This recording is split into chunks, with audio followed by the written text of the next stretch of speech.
Well, the United States military continues targeted strikes against alleged drug traffickers in the Caribbean.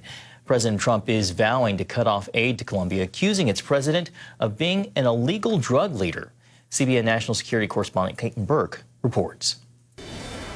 Colombian President Gustavo Petro rejected Trump's accusations, describing himself as the main enemy of drugs in his country. A statement from the Colombian Foreign Ministry calls the comments, quote, a direct threat to national sovereignty. Still, President Trump isn't backing down. They make drugs. They refine drugs. They make cocaine. They have cocaine factories. They have no fight against drugs. This latest escalation follows a series of U.S. strikes on alleged drug boats in the region, the most recent this past Friday. Secretary of War Pete Hegseth posting on X that the vessel had connections to a Colombian terrorist organization and carried a substantial amount of narcotics. Pentagon Press Secretary Kingsley Wilson tells CBN News the U.S. military is defending the homeland at the direction of the president. Every single one of these boats that is struck, countless American lives are saved. These individuals are narco-terrorists. They're trafficking illegal narcotics all over the hemisphere, poisoning our people, and it has to stop. This is the 7th confirmed U.S. strike, leaving a total death toll of 32, while also raising questions about the administration's use of deadly force. All of these people have been blown up without us knowing their name, without any evidence of a crime.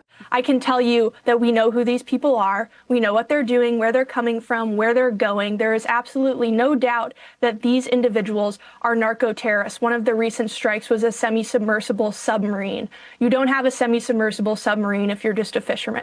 The U.S. military has amassed a large buildup in the Caribbean, including ships, fighter jets, and more than 4,500 Marines and sailors. Naval Station Roosevelt Roads in Puerto Rico also recently reopened. Friday, the administration released new images of military demonstrations off the coast of Venezuela, where it's now conducting, quote, training missions. If you are a drug dealer, you're going to think twice, 3 times, 4 times before you go on a boat to traffic drugs to the Caribbean. So what we're going to see is a reduction in the inflow of drugs to the U.S. temporarily. The pressure campaign has some questioning whether it's part of a broader strategy to oust Venezuelan President Nicolas Maduro.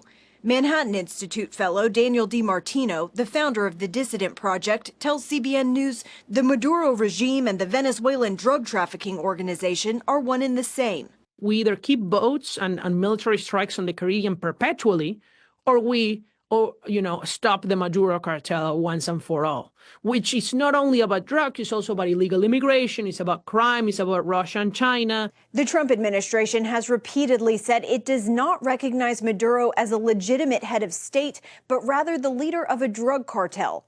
In August, the administration offered a $50 million reward for information leading to his arrest. Caitlin Burke, CBN News, Washington.